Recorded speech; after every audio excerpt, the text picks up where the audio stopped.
Hello les amis, j'espère que vous allez bien. Ça fait longtemps qu'on ne s'est pas retrouvés en cuisine. D'ailleurs, ça fait très longtemps que je ne vous ai pas partagé de vraies recettes.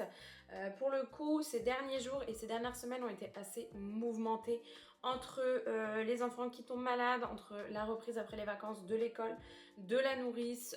Voilà, c'est vrai que je n'ai pas eu le temps de trop reprendre un rythme, surtout en cuisine. Kevin a été énormément présent les soirs là à la maison.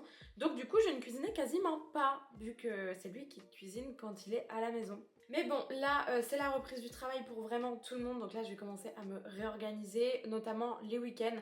Là, en l'occurrence, on est le week-end et je vais préparer un petit peu à manger pour la semaine. Je vais faire des plats assez familiaux pour la semaine, justement, que je vais pouvoir congeler. Je sais pas encore si je vais faire des petits plats ou un gros que je congèle. Voilà, je vous ai juste partagé la semaine dernière une petite recette trop mignonne d'un petit goûter de Noël ou d'un dessert de Noël fait en à peine 5 minutes. Voilà, vous avez été vraiment nombreuses à apprécier ce petit dessert. J'essaierai de vous trouver d'autres petites recettes comme ça à vous partager, soit sur mes prochaines vidéos YouTube ou soit sous forme de réel sur Instagram. Donc si vous n'êtes toujours pas abonné, n'hésitez pas à venir aussi me rejoindre sur Instagram. Certaines recettes plus faciles que d'autres vont être partagées sur Instagram plutôt que sur YouTube, et inversement, d'autres choses vont être plus partagées sur YouTube que sur Instagram. Enfin bon, voilà. Bref, trêve de blabla. Là, il faut que je prépare à manger déjà pour ce soir, et il faut que je prépare à manger pour la semaine prochaine.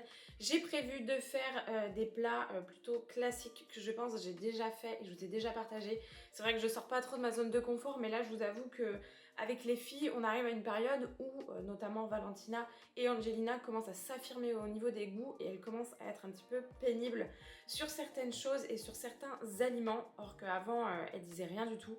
Mais là je pense qu'entre Angelina avec la cantine plus Valentina qui commence à affirmer un petit peu ses goûts, et ben du coup c'est un petit peu la galère pour trouver de quoi nourrir tout le monde sans faire plusieurs services. Donc là, cette fois-ci, je vais faire des poireaux au jambon. Donc c'est exactement la même recette que des endives au jambon, sauf que cette fois-ci, ce sera avec des poireaux. Et je vais faire aussi des lasagnes, sauf que pour les lasagnes, je prends la plupart du temps de la ratatouille pour mettre avec, comme ça permet de faire des légumes. Là j'ai pas pris de la ratatouille cette fois-ci, j'ai pris une sauce, je ne sais plus laquelle, arrabbiata. Ça change, d'habitude je prends soit piperade, soit basquaise, enfin voilà, je prends à chaque fois des sauces complètement différentes. Donc là je vais d'abord dans un premier temps préparer mes poireaux au jambon, donc sous forme avec béchamel, etc., comme les endives au jambon. Et par la suite je vais préparer mes lasagnes. Si j'ai le temps, je prépare un dessert où j'avais envie de faire des gaufres, je sais pas trop, mais j'avais trop envie de faire des gaufres, ça fait longtemps que j'en ai pas fait. J'ai un appareil à gaufres, je m'en suis servi une seule fois. Et du coup, voilà, si j'ai le temps, je fais un dessert, mais la priorité, c'est le salé.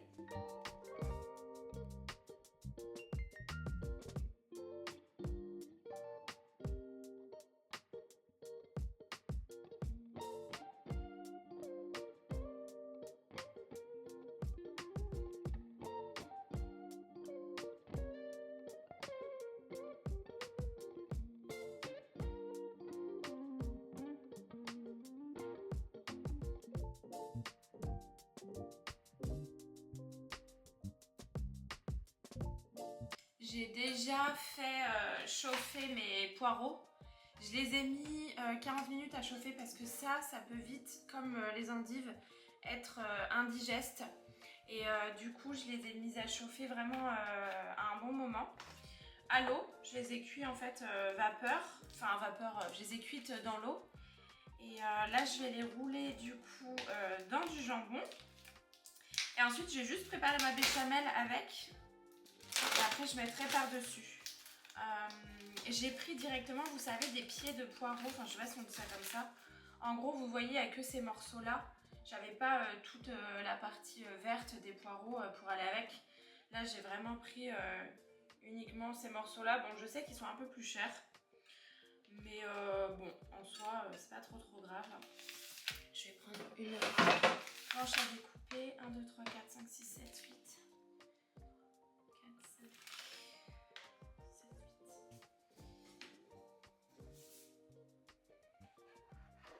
Donc voilà, quand je fais endive au jambon ou poireaux au jambon, c'est vrai que je laisse vraiment longtemps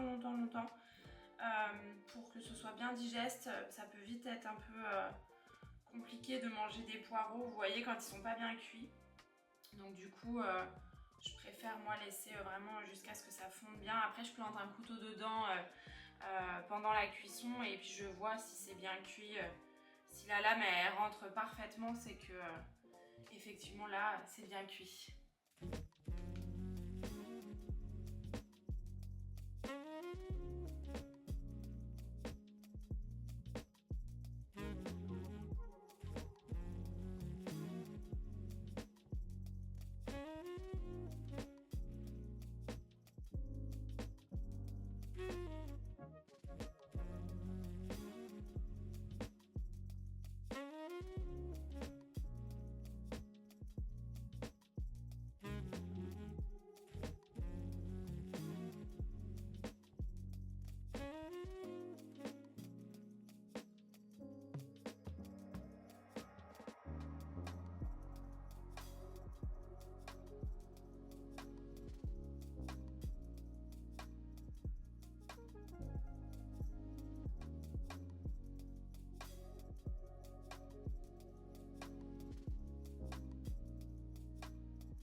Comme pour la recette des endives au jambon, une fois que ma préparation et ma béchamel sont terminées, je viens tout simplement assembler les deux et ensuite je viendrai mettre du fromage à gratiner par-dessus. Franchement, ça c'est un plat que je fais régulièrement, que ce soit les endives au jambon ou les poireaux au jambon. C'est vraiment un plat que nous on adore à la maison. C'est facile à faire. Le seul petit bémol entre parenthèses, c'est la cuisson qui peut être un petit peu longue au niveau des endives ou des poireaux. Mais en soi, si on s'y prend un petit peu en avance, après, c'est juste à assembler. Et franchement, ça régale, c'est trop trop bon. Et puis je trouve que c'est un plat vachement dans le temps, en fait. En période hivernale, je trouve que c'est un plat très réconfortant.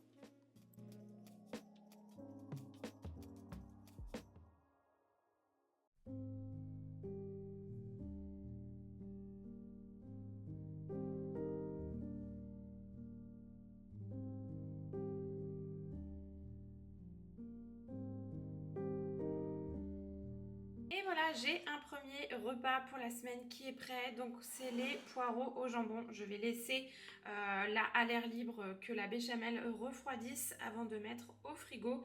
Et je pense qu'on mangera ça demain soir. Donc voilà, celui-là je pense pas le congeler du coup, uniquement le laisser au frais. Je ne vais pas le faire gratiner pour l'instant, comme ça je le ferai gratiner vraiment au dernier moment avant qu'on le mange. Là je suis dans ma buanderie, en fait maintenant j'ai mis mon robot cuisine dans ma buanderie parce qu'en fait vu que ça fait du bruit et qu'en ce moment je fais pas mal de soupe etc dans la buanderie, enfin dans le robot, et bah du coup c'est beaucoup plus pratique dans la buanderie, vous voyez il y a le garage qui est juste là.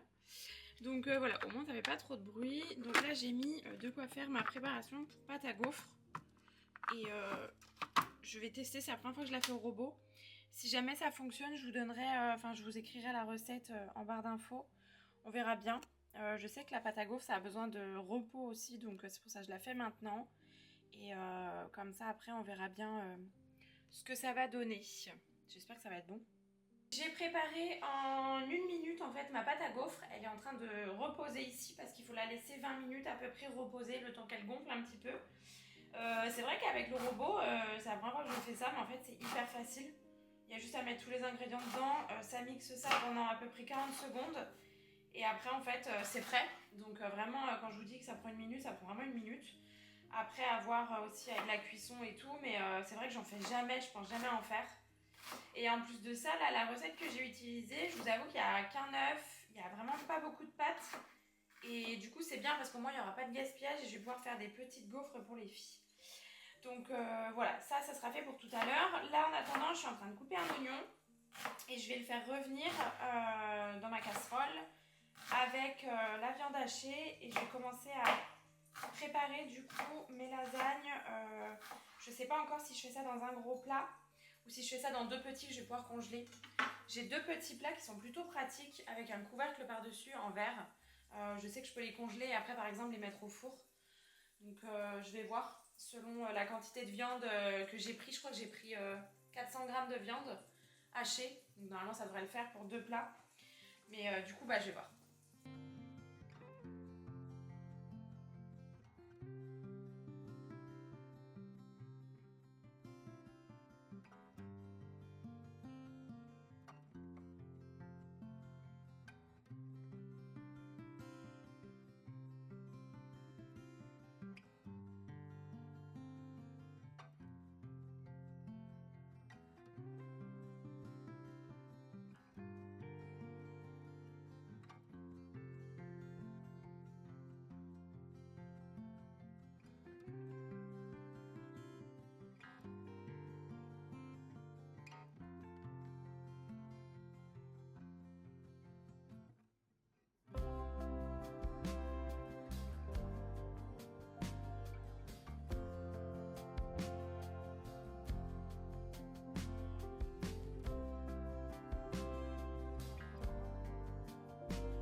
Bon, après avoir coupé les oignons et pleuré quasiment toutes les larmes de mon corps, je vais quand même faire revenir ma viande avec et ensuite je viendrai rajouter ma sauce à base tomate à l'intérieur. Je fais juste pré-cuire un tout petit peu ma viande hachée. J'aime pas qu'elle soit trop cuite parce que sinon après elle est trop dure et j'aime pas du tout la viande de bœuf trop cuite. C'est pas bon du tout. Je sais que ça va encore mijoter un petit peu dans la sauce donc voilà, je sais que ça va être quand même bien cuit. Les filles vont pouvoir manger ça tranquillement sans aucun souci.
Je vais du coup maintenant passer à la mise en place de mes lasagnes. C'est tout simple, une base béchamel, ensuite je mets les feuilles de lasagne, de la viande béchamel et je répète à chaque fois l'opération.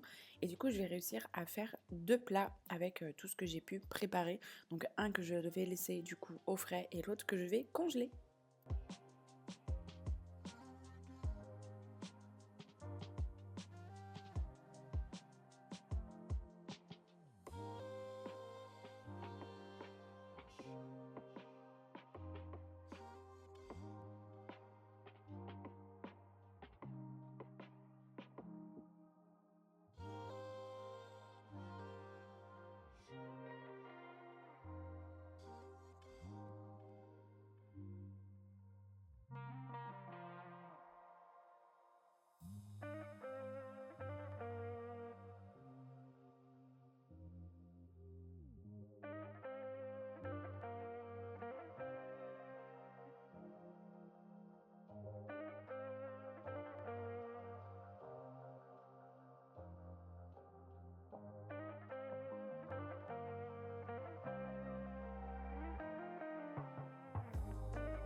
Et voilà du coup pour les plats de lasagne, donc celui-ci je vais le laisser au frais et celui-ci je vais le congeler. Donc voilà ce que ça donne à l'intérieur, vous voyez on a les feuilles de pâte et on a la bolo à l'intérieur, enfin la viande hachée. Et on a notre béchamel. Voilà ce que ça donne à peu près. Donc c'est vraiment bien. Le batch cooking pour ça, franchement j'adore parce que ce genre de plat après, plus qu'à le mettre au four. Donc franchement ça me facilite vraiment le quotidien et c'est vraiment bien pratique de pouvoir faire ce genre de plat. Je trouve ça un peu économique quand même, même si la viande commence à être de plus en plus chère, mais bon, ça reste économique. Là, je sais que avec ça, je vais pouvoir en plus faire, enfin, si on mange à 4 dessus, je sais qu'il va me rester genre un tout petit morceau pour faire une barquette pour Valentina. Donc en soi, ça fait à peu près, ça fait à peu près, ça fait 4 repas complets. Sachant que Valentina, je lui compte un demi-repas, donc ça lui fait 2 repas, ça fait 1 quoi. Enfin bref, moi mes calculs. Enfin voilà, du coup ça c'est bon et on va passer avec Angelina du coup au gaufre. J'ai pas fait énormément de pâtes. Donc voilà, j'ai vraiment pas fait énormément de pâtes. Vous voyez, elle est assez épaisse, hein. C'est vrai que la pâte à gaufre, voilà, il faut vraiment pas que ce soit coulant, hein. Il faut que ce soit quand même assez épais. Et là du coup j'ai mon appareil qui est en train de chauffer doucement. Là j'essaye de faire fondre du beurre en fait dedans, mais je vais le mettre au micro-ondes directement. C'est pour mettre le pinceau avec et pouvoir huiler, enfin graisser mes plaques avec. Si jamais vous me demandez l'appareil à gaufres, il me semble qu'il vient de chez Electro Dépôt. À mon avis, c'est le plus classique des classiques. En fait, vous avez que 2 plaques. Vous voyez, vous pouvez pas les changer, les plaques. Vous pouvez pas faire des formes un petit peu étranges, etc. C'est mon frère qui me l'a offert à Noël dernier. Et je vous avoue que c'est exactement ce que je voulais. Un appareil à gaufres hyper simple. Je pense qu'il est à même pas 30 € chez Electrodépôt. Je vais vérifier au cas où. Et si vous voulez, je vous mettrai le lien en barre d'infos.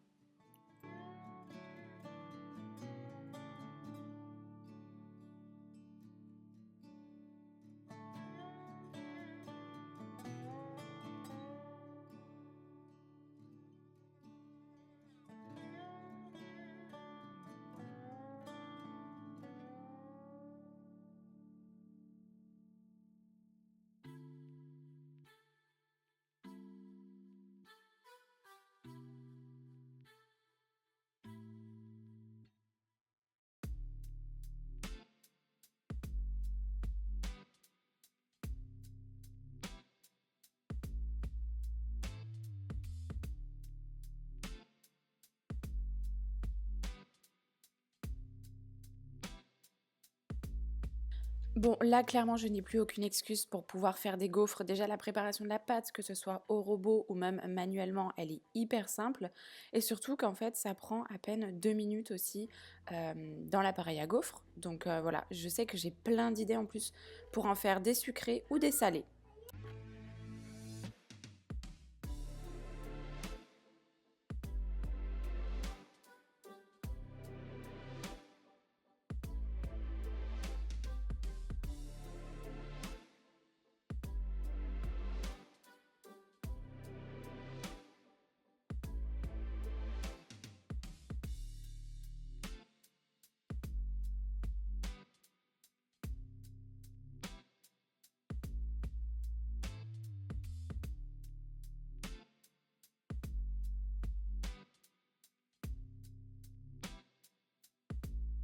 Et voilà un délicieux goûter rapide, express. Et après, on va rajouter du sucre, de la confiture, de la pâte à tartiner, enfin, tout ce qu'on veut pour le goûter.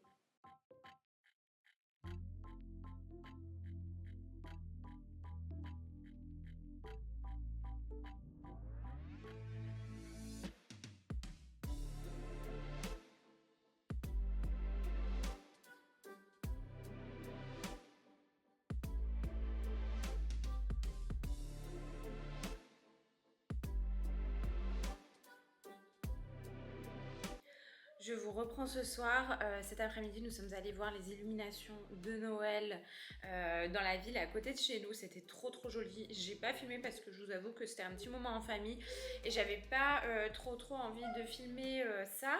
Là, je viens de donner à manger aux filles. Je voulais vous partager rapidement ce soir. Du coup, je suis toute seule avec les filles.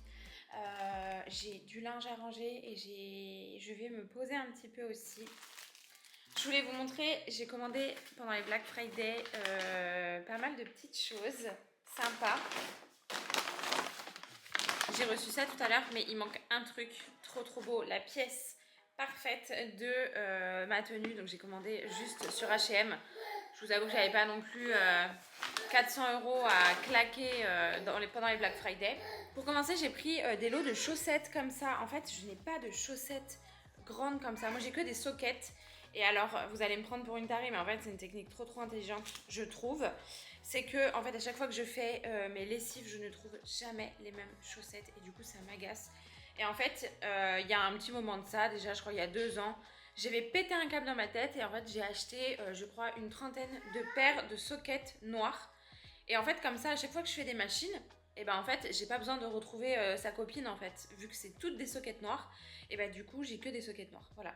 Donc bref, mais du coup, en fait, au bout d'un moment, ça commence à me gaver un petit peu. Et en fait, là, vu qu'on arrive en période hivernale, que j'ai envie de porter des bottes, vous voyez, j'avais trop envie de mettre des grosses chaussettes comme ça, des longues chaussettes avec les bottes. Vous voyez, c'est les chaussettes qui dépassent un petit peu au-dessus. Et je trouve ça super sympa. Donc du coup, voilà. Il me tardait de les recevoir. Elles sont comme ça. Ah ouais, il y a combien de paires en fait? 1, 2, 3, 4, 5, 6, 7, 8, 9, 10. J'ai pris 10 paires. Et ça passait, je crois, à 9 €. 9 € les 10. Il me semble que c'est ça. Vous voyez, elles sont comme ça. Bon, elles sont toutes simples, toutes classiques, quoi. Mais vous avez vraiment des couleurs, je sais pas, je trouve que les couleurs, elles sont hyper hivernales. Vous voyez, on a un dégradé de marron et blanc. Donc voilà, ça c'est le premier truc que j'ai pris. Je vais les décortiquer et je vais les mettre à laver. Et alors là, coup de cœur, un gros coup de cœur. Ça c'est pour les filles, je leur ai pris une tenue. Elle passait à 7,99 € au lieu de je ne sais plus combien. En fait, les filles, je les trouve encore petites, vous voyez, pour les fêtes, pour leur mettre des jolies robes et tout. Enfin, l'objectif, c'est que les filles, elles soient confortables, surtout pour les fêtes. Elles vont pas durer toute la soirée. Il faut pas qu'ils se soient tout strass, tout paillettes. L'année dernière, j'avais une petite robe sympa pour Angelina que j'avais pris chez Kiabi. C'était une petite robe qui était pailletée, mais ça restait une robe qui était quand même casual, on va dire, plutôt confortable. Et là, en fait, j'ai trouvé pour les filles, donc je leur ai pris en 2 tailles, du coup, une tenue comme ça. Donc on a ce petit sweat là à l'intérieur, vous voyez, c'est un peu matière, je sais pas comment trop vous dire, un peu matière polaire, je sais pas si vous allez bien voir. Donc on a le sweat qui est comme ceci, la luminosité est pas ouf, donc je sais pas si vous allez bien voir.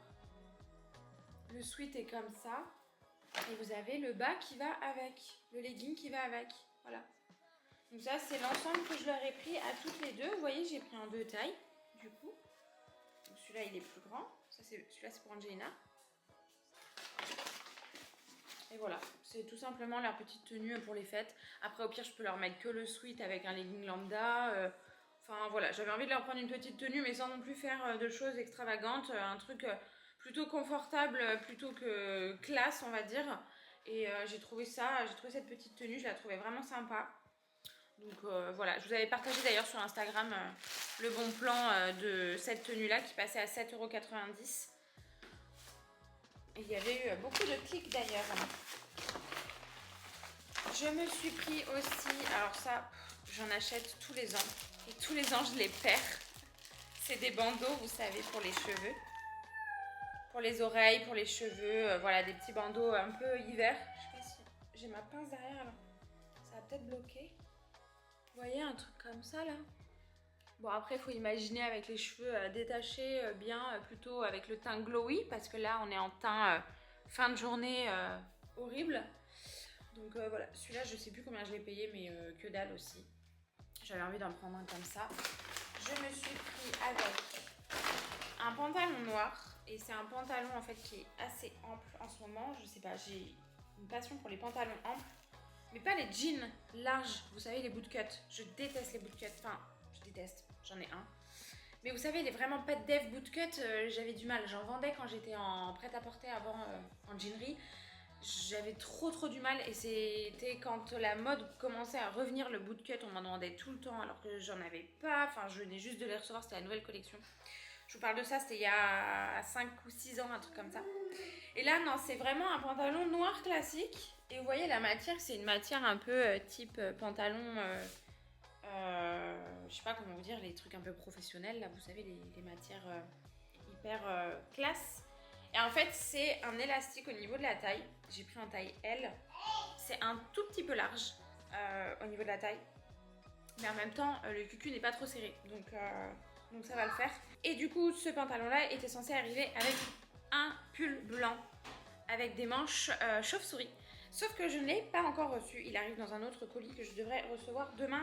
Normalement, au travail, parce que je me fais livrer mes colis au travail. C'est plus simple, comme ça je suis sûre de les réceptionner. Valentina, s'il te plaît. Valentina. Et pour terminer, j'ai pris un sweat, un sweat pull gris homme. Ça c'est pour Kevin, il passait à 10 balles le sweat. C'est un sweat vraiment cosy pour les soirs de pluie, les journées pilou, les dimanches à la maison. Et ce sera très bien comme ça. Je termine ma soirée avec un petit coup de nettoyage rapidement et ensuite je laisserai place au dodo parce qu'on est tous KO.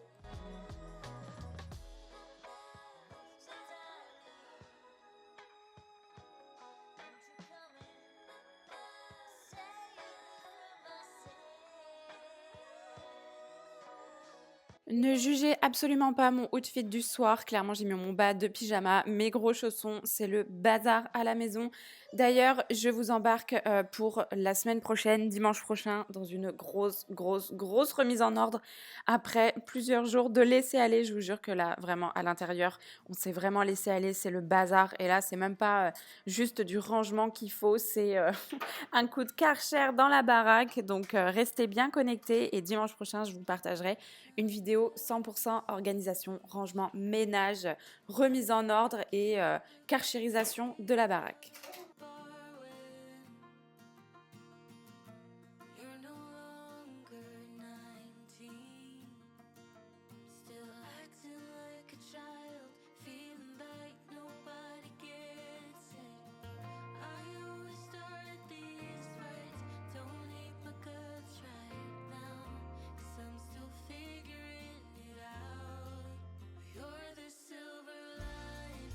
Comme vous pouvez le voir, Valentina est une grande fan du ménage, notamment de l'aspirateur. Donc je vous laisse deviner ce que le Papa Noël va déposer sous le sapin du coup pour elle. Autant vous dire que ça l'amuse énormément, c'est un jeu pour elle.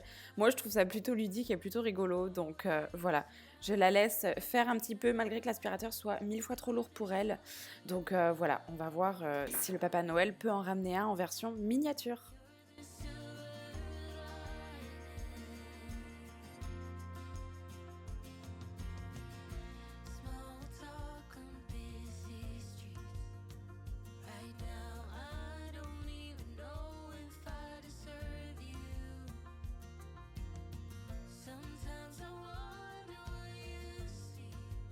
C'est la fin de cette vidéo organisation du dimanche. J'espère en tout cas qu'elle vous a plu. J'espère que mes petites recettes vous auront inspiré. N'hésitez pas à me le dire en commentaire d'ailleurs. Ça me permet aussi d'avoir toujours plus d'idées. Ça me permet de soutenir aussi mon travail et j'aime toujours autant vous répondre, que ce soit via les commentaires ou via Instagram.